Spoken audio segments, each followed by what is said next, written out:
You are listening to the Taps and Teas Show, weekly conversations for people passionate about marketing, golf, and craft beer. Marty is the co-founder of Bad Rhino, an award-winning digital marketing agency helping golf and craft beer brands get real results in social media marketing. Here is your host, Marty McDonald. Hey everybody, welcome back to Taps and Teas, and just continuing on this series, for the people that listen to this regularly. As you know, this is about the third or fourth one in that series, and we're talking to people in the marketing world that actually know what they're doing. If you've been listening or you follow me anywhere, any of my content, I'm big on always working with people that know what they're doing. It's easy to fall into a trap where you get, kind of caught up with the buzzwords, get caught up with people promising results. And I'm doing this interview series because these are the people that I hang out with, I'm in masterminds with, I consult with regularly. I break stones with them on Facebook and other things. But you'll just see during this series that I'm bringing on people that know what they're doing. There are different parts of the world. There are different parts of the agency world. And today I get to introduce a great guy that I've gotten to know over the past year or so. And his name is Joey Gilkey. And Joey is not only a great looking guy and, a good, smart man. He's CEO at Tribe Outbound, and he's going through some changes and putting together his company, and he has multiple things going on.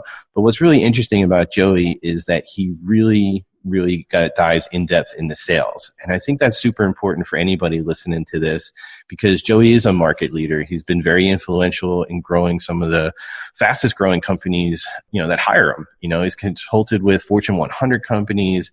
He's helped her build about 36 or so on the Inc. 5000. And he works with a ton of agencies. So he understands the agency mindset. He understands what we do.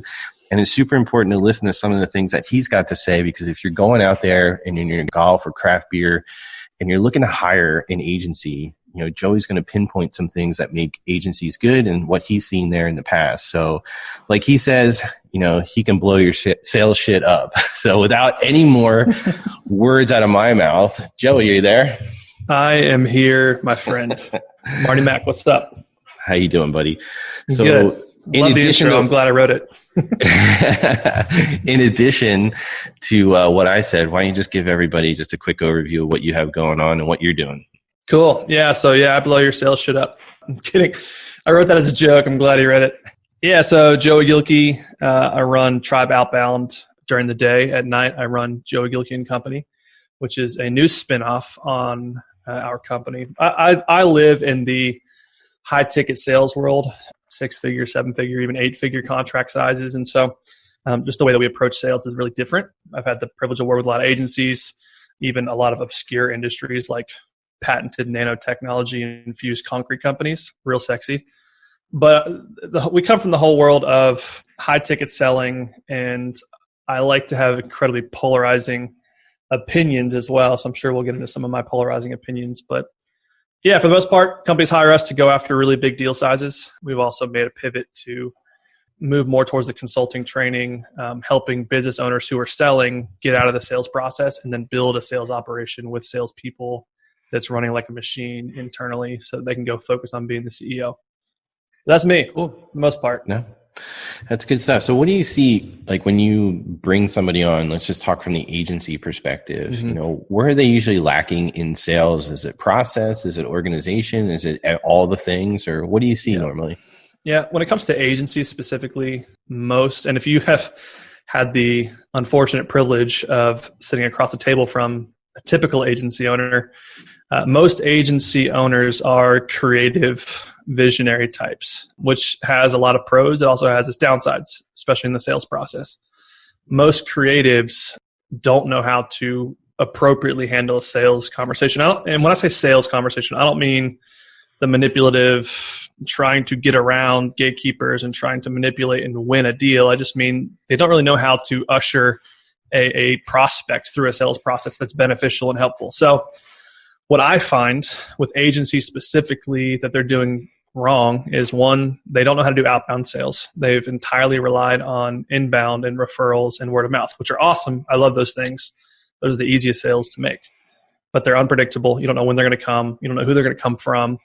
And sometimes they're unqualified, so it's hard to find your quote-unquote dream clients.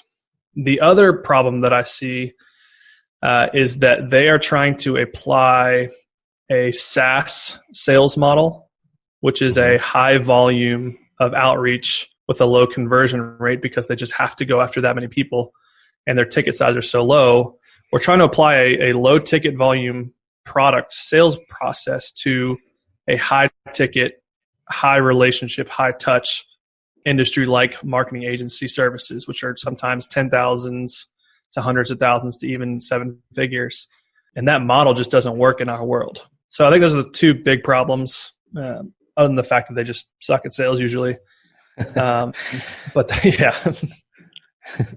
No, it's funny because, I think when I look at myself, and that's why I like interesting in talking with you. And I think that's why when I got into your materials and then interacting with you at masterminds and other events, the way you approach it, I think is one, smart, but it also relates to me. Like back in the day when I started, I could do all the technical stuff, right? I mean, I still know it. I still keep up to date, but for me to do it is a challenge, right? So then when you get into talking with clients or you're heading up a sales initiative, you do have to balance that visionary part along with the execution part and tying those things together. So like when you start talking, I can understand why an agency would, hire you. Then on the other side of it, like you said, is you have to lead someone through a sales process, which, in a prior career, I used to do all the time. And sometimes it's not just transactional, like buying a t-shirt online. It was multiple facets and it would last sometimes upwards of 90, even 120 days and could be even 6 months, before that person, because I was a headhunter, got in that seat. So how do you help agencies, start that process? Like when you sit down with them or your team sits down with them, like what do you work out so that they understand that you have to take that potential customer through a journey? Yep. Yeah, that's a good question. So I think what I find most of the time when I come into an organization is, one, they don't have a process for getting outbound leads. So they have to understand that first, because if you don't have leads, then you can't have conversions. If you don't have conversions, you don't have money. And all three of those are different pieces of an equation. We actually have an inside joke about our equation, Marty, because I drew it on a whiteboard once, and I was doing initials for each part of the equation. And part of the equation is operations. So I did an O, and it's essentially divide by operations. And he said, "Oh, so we just divide by 0. That's great." So anyways, when I come into a company, there's all these facets of, they have issues with the lead/pipeline. They have issues with the conversion or the close, and they have issues with the economics, what they charge. Those three things combined are what equal growth. And I won't get into that too much, but what I find is when it comes to a sales process, one, they have nothing defined, right? They have maybe a sales asset or two, which is maybe a slide deck plus an agreement/proposal, but that's not a sales process. A sales process is, what is it that you can do to build in micro yeses throughout the entire duration before acquisition. So before you acquire someone as a customer, how do you build in micro yeses to the relationship? Because at the end of the day, we're trying to build a relationship. And relationships are built on trust and authority, and you can't have trust and authority if you don't provide value. Right. And so how do we build out a process where we are staying in front of our prospects or our leads that provides value, that builds trust and authority, that creates a relationship that ultimately leads to a deal, right? And so sometimes it's as simple at first as helping them document and create a CRM that has a documented touch point process and having them what we call bucket leads. So we have a process called bucketing where it's essentially we bucket leads who are not customers yet into 4 different buckets. And so it's really easy to understand. It comes down to being consistent. So back to the original question you asked about what's big issues that we see with agencies and agency owners is they're inconsistent. And what happens is they'll go out and do some sales because they need the money to pay for their overhead, and they land a big deal, and then they get focused on delivering, and they let the pipeline dry up because they're focused on delivery. And then something happens where they have to go sell again, but the pipeline is dry, so they have to start over again. So we create a process that allows them to consistently and manageably, so it's not overwhelming, stay in front of people consistently, even if they have to go into delivery. So that's a long-winded way of saying it comes down to building out a documented process. Right. So no, that's perfect. And, if you're listening to this and, most of you on here own a craft brewery or involved in craft beer or, are in golf and either, you're a teaching professional or you own a course or you have multiple courses or you're selling some sort of, golf products, how this relates to you. What Joey is explaining here is a lot of agencies, and I hear this from, current clients as well as potential future clients where they're upset with their agency. Mm-hmm. And the most part, it happens at the beginning of the sales process because many agencies will go in there and they have a sense of urgency and it shows through on their sales process and they build expectation and excitement in their prospect. When you slow down that sales process and you create a relationship first, like we do at Bad Rhino, and you start to really pull apart some of the pieces that they might need or they don't need or they have problems with or whatever the case might be, you start to not only get to those yes points, and that's not just a sales term, that's just creating a relationship where you agree. And you can label it whatever you want, but what you need to think about is that if you're going to hire an agency, listen to their sales process because most of the time, it's going to portray how the project starts, the retainer starts, whatever you want to call it, and how they're actually going to perform. And that's why I want to have Joey on today because it gets a little technical, and we'll get off that in a few seconds here. But the big part of this is if you're going to hire an agency, make sure that you look at the process because many times I get a golf client or craft beer client and they're gun shy about working with Bad Rhino or me as a consultant because they've been burned in the past. And when I unpack who they hired or what happened, most of the time they were just sold a bill of goods and then that client or that agency couldn't deliver for that client. And most of the time it happens in a sales process. And I think there's a professional way to do everything. And this is a good thing and it can help you actually select that agency from the get-go. So with this, Joey, like how did you start this and where did you get into this? Yeah, so it's kind of an accident. Actually, I want to facilitate what you just said because I think it actually bolsters your point. I think there's three things when you're actually vetting an agency. What you should be looking for is one, are they niched down? Now, I don't mean that they have to specialize only in your industry, but do they have case studies, a lot of case studies on your industry? Do they know the nuances of your industry? So one is niche. Two, like you said, is process. Do they have their shit together? And then three, are they thinking about the future, right? We call it kind of bridge selling. So it's you're currently here and you want to get there. So here's your current state, here's your future state. They have to help you build that bridge to your future state. Can they portray that? So I just wanted to add that because I think it bolsters that point you're making. But how did I get into this? So how do I get into this? It was kind of by accident. I've always been in high ticket selling. So I was in selling into Fortune 1000 companies, IT services right out of the gate. And I got into a biz dev manager job there. I ended up getting poached and working for a risk management consulting firm, real sexy, running biz dev there. And then ended up getting poached again to be a VP of sales for a marketing agency. That's kind of where my journey started, where I started falling in love with the agency world. And one thing led to another. I ended up leaving that agency after we grew it substantially and saw how much money I was making the agency owner. I was like, I'm going to go start an agency. So I went out and I set out to start an agency that was building like Facebook sales funnels for SaaS companies.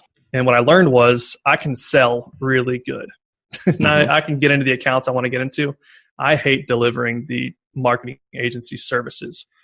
Right. So I got into a mastermind, the mastermind that Marty has actually mentioned where we met, which is through a buddy of ours, Jason. And I got around this is 3 or 4 years ago, got around other agency owners because at the time I was an agency and realized that what I was really good at, they were really bad at. And what they were really good at, I was really bad at. So I was like, well, let me just see if I can help some of my buddies in this group sell better.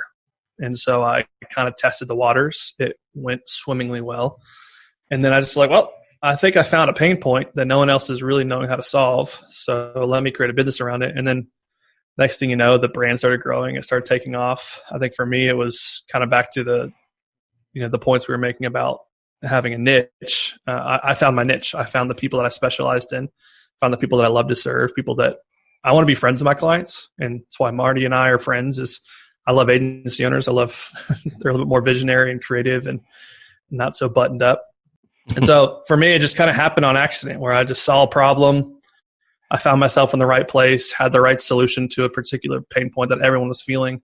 And it just kind of took off from there. And what's funny was I was agencies for a long time, and then I got away from that over the past 8 months or so.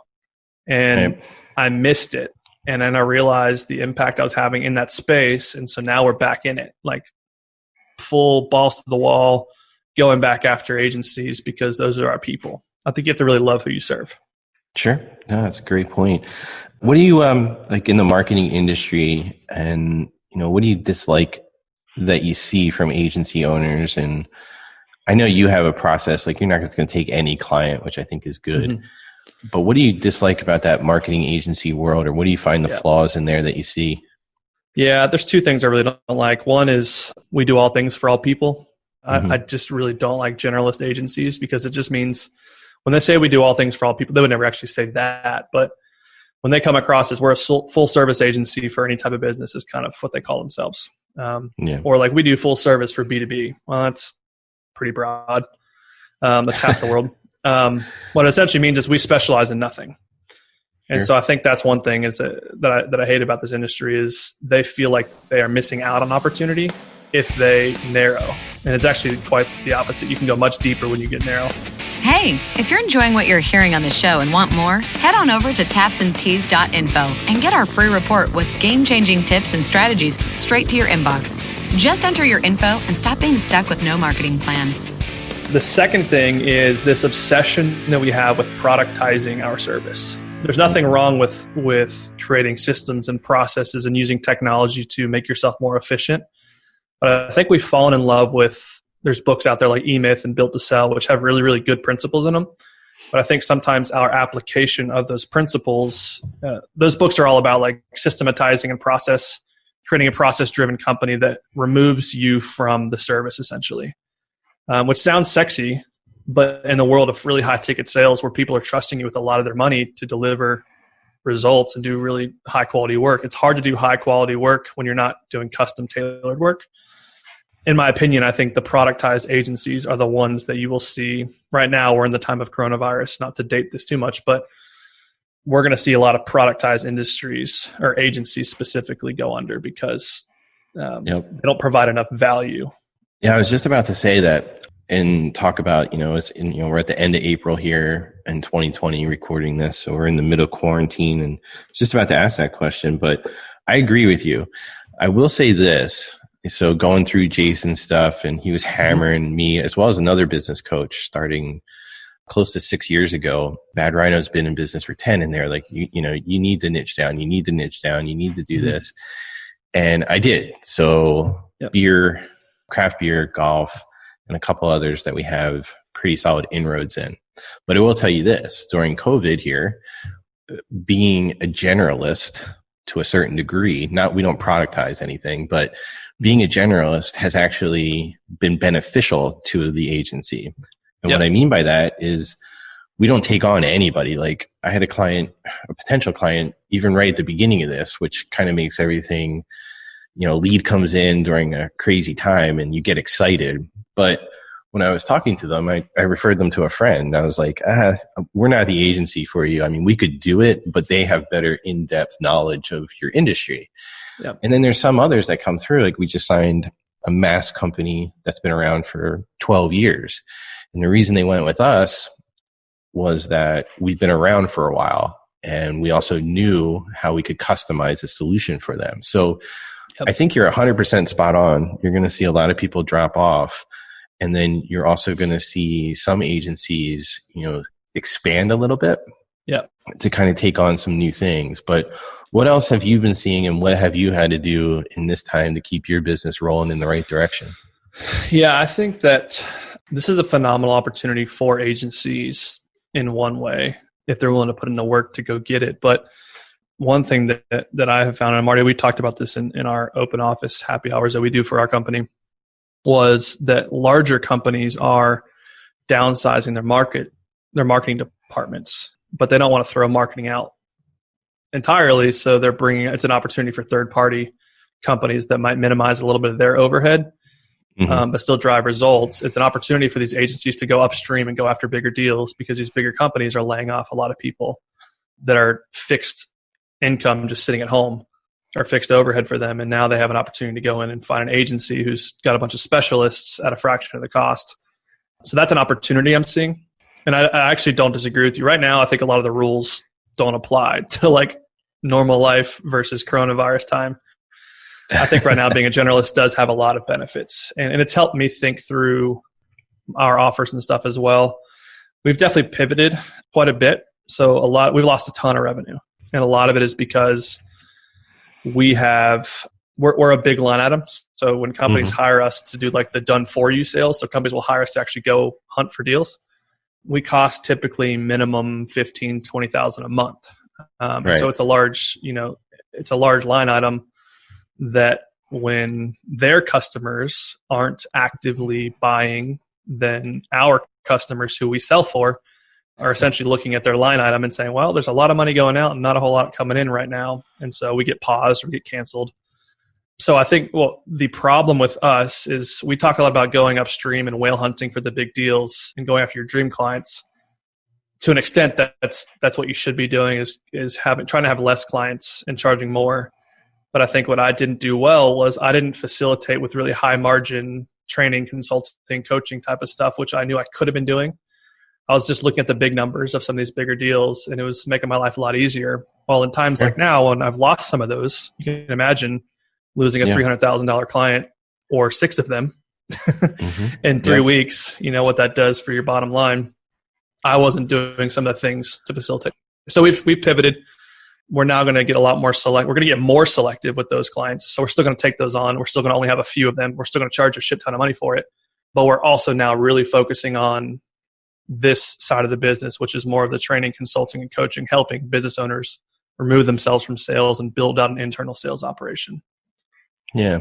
I think, I think that's a great point. And it's always weird doing interviews when you have a crazy environment that you can't control, right? And it's also fun too, because it pushes everybody out of their element. I have most of our craft breweries that we have obviously are on pause. I mean, it's a crazy time, but I think the best conversation I had that kind of relates to this, and then I did a webinar for the PGA section here in Philadelphia last week, and the tons of questions that came in off of that was, what about discounting, right?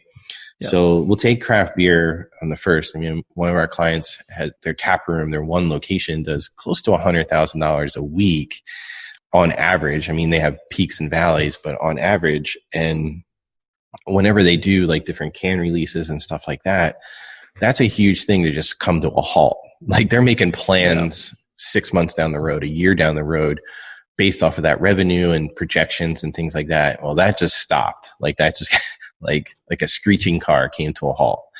So that's like a whole game changer. And they're also talking about like when things come out of this, craft beer, a $6 pint, and I know what goes into that, so I'm not saying that you have to discount it, but people are going to be looking for that type of thing because they have to cut costs in the short term at a minimum, right? And then you go from there.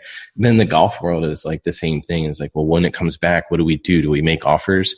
I'm not big on discounts. I never have been as a sales technique, but you can build value into that. And, I told, the golf courses and them, it's like, try and do like a 12 rounds, get them by 12 rounds, say it's $100 a round.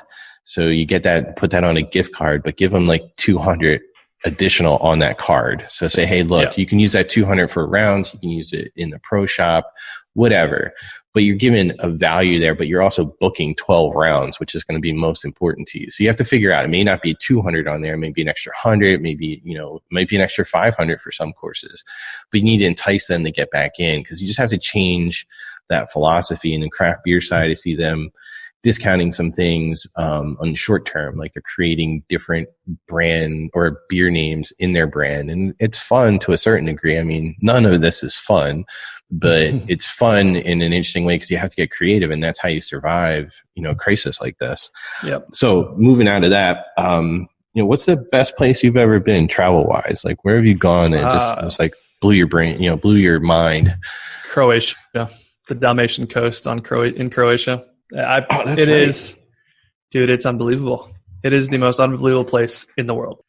I remember you telling me down. about that. Yeah. Yeah. What made it so unbelievable for you? Well, I've been to some really cool places. I love going up north to Montana and going to British Columbia and then going to Banff and all that stuff's awesome. And it's almost like all inspiring. But when you go to Croatia, there's just something about a couple things. One, the people there are the nicest people of all time. They're so nice, like weirdly nice. The food's incredible. I was able to eat pizza, and usually like in the States, if I like look at a pizza, my ass jiggles. And I just start putting on a weight instantly. But in Croatia, it's something about whatever they use for their dough. Maybe it's just not the genetically modified wheat we have here. I just didn't get bloated and all that kind of stuff. So I could eat pizza like every day, pizza and pasta. It's right across from Italy, so it has a lot of Italian inspiration. And it's got 1,000 islands off the coast of Croatia. It's called the Dalmatian coast. It's because it's spotted with islands. You get this Mediterranean climate with perfect weather. I mean, when we were there, it was like 71 degrees and sunny every day for 16 days straight. And so It has great wine, great food, super nice people, and it's just beautiful. The water's this crazy teal and turquoise, and it's hard to beat. Yeah, that's pretty cool. I mean, I know when I used to travel back and forth from Europe for work, the first thing I noticed was how different the beer and the food tasted. Yeah. And then I was sitting at a bar, imagine that, and I was talking to the bartender because I had this Carlsberg beer, and I was just outside of Amsterdam, and I've had Carlsberg before in the States, and I was like, why does this taste so good? And the bartender just goes, he's like, because we don't put all the crap in it that you Americans put in your shit. And I started laughing, and you quickly realize a lot of that. And I remember eating and drinking over there versus here, and it made me change. I mean, that was 10, 11 years ago when I was doing that regularly, and it made me change my eating habits in the U.S. Like I shop a lot at farmers markets and really seek different things out because of that. So that's interesting. It's also super cheap over there. It's like, I mean, places like France and stuff and Switzerland are very expensive, but Croatia was so cheap. You get a full meal with a glass of wine and bread and a dessert for like $11 total. Nice. It's stupid. So as far as that, like, since this is a beer and golf podcast, you drink beer. I know you're a bourbon guy, whiskey guy. Yeah, I collect bourbon, but I love beer.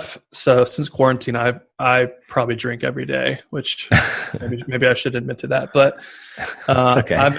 I've been going home and just cracking open a cold one. You'd be ashamed at some of the things I've been cracking open lately because I can't go to the stores. But I'm a huge beer guy. I love IPAs. I like darker, like porters as well. Cool. What's been your favorite beer that you've ever had, the craft beer, not a Miller Lite? Oh, yeah. Let's see. There's a local brewery here in Knoxville that has. It's called the Big Bastard. So the brewery is called Crafty Bastard Brewing.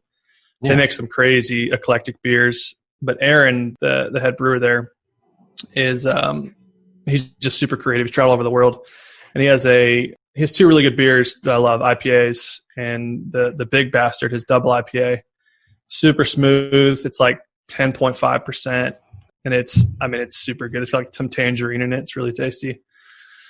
And then I do like a solid porter. So there's a peanut butter chocolate porter out of California from a brewery called Belching Beaver. Mm-hmm. That's just. It's super good, man. It's like drinking a milkshake.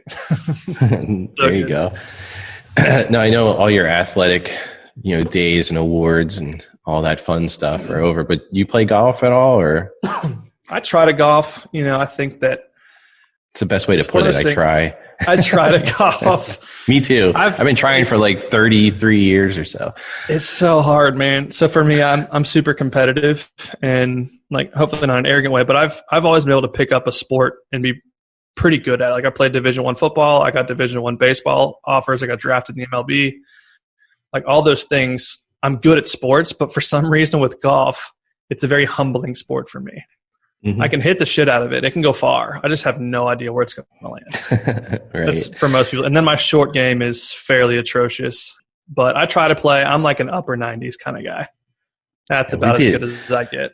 We could be good on a partner. If you can crush the ball. I mean, my short game's pretty solid. If we can get it to go straight, we'd be pretty good. Because off the tee, I'm steady, but I'm not a long guy. You're not a long ball. My dad, I get it from my dad. I could crush the ball when I was young. Like I could hit the ball farther when I was 16 than I can now. And I have way better mechanics, but it's just youth and being able to spring your body and just rip it, you know? Yep. So I always joke around, but it's true. Being around and going to so many tournaments, I've gotten to play with so many former, like NFL players and baseball players as well, and hockey players. And they all tell me is like they had to retrain their body for golf. And once they did, like all their natural athleticism and other stuff that they built over the years came out. So it's always fascinating to talk about that. My dad played minor league baseball in the New York Mets organization before he blew out his knees. And so he could hit bombs in baseball. And then he kind of pivoted over to playing golf, and he wins like every long drive competition. He plays a lot. So he works for Home Depot corporate, and they always throw events, and they take a lot of their customers to things and all these tournaments. And every time there's a long drive, my dad comes on with some sort of award because he just has that high speed torque that you get from playing baseball, and he's just adjusted to golf. I'm telling you, that dude hits like consistently like 330, 350 in that range. I can believe it. Yeah, I played with more than a couple former hockey players, and we won the long drive in the one time, and I think it was 378 was his drive.